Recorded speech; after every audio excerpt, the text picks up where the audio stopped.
અંકલેશ્વરના ગડખોલ વિસ્તારમાં આવેલી ઉમિયા ફાર્મ સોસાયટીમાં ભાડે રાખવામાં આવેલા મકાનમાં ચાલતી ડ્રગ્સ બનાવવાની મિની ફેક્ટરીનો દિલ્હી અને સુરતની ડીઆરઆઈની સંયુક્ત કાર્યવાહીમાં પર્દાફાશ થયો છે.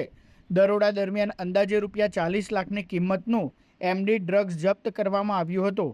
ઉપરાંત ડ્રગ્સના ઉત્પાદન માટે વપરાતું રો મટીરિયલ અને અન્ય સામગ્રી પણ મળી આવી હતી. મકાનના રૂમમાં કેમિકલ પ્રોસેસ માટે લેબ તૈયાર કરાઈ હોવાનું બહાર આવ્યું છે. તપાસ એજન્સીએ સમગ્ર સામગ્રી કબજે કરીને મકાનને સીલ કરી દીધું છે. આ મામલે 3 શંકાસ્પદ વ્યક્તિઓની અટકાયત કરવામાં આવી છે. તેમની પૂછપરછના આધારે ડ્રગ્સના ઉત્પાદન અને સપ્લાય ચેઇન સાથે સંકળાયેલા અન્ય લોકો સુધી પહોંચવાના પ્રયાસો હાથ ધરવામાં આવ્યા છે.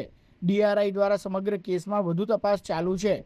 તપાસ પૂર્ણ થયા બાદ ડ્રગ્સના નેટવર્ક અને અન્ય સંડોવાયેલા લોકો અંગે વધુ વિગતો સામે આવે તેવી શક્યતા છે. અત્રે ઉલ્લેખનીય છે કે અંકલેશ્વરમાં જીવનરક્ષક દવાઓના ઉત્પાદનની આડમાં ડ્રગ્સ બનાવવાના કૌભાંડનો અનેકવાર પર્દાફાશ થઈ ચૂક્યો છે.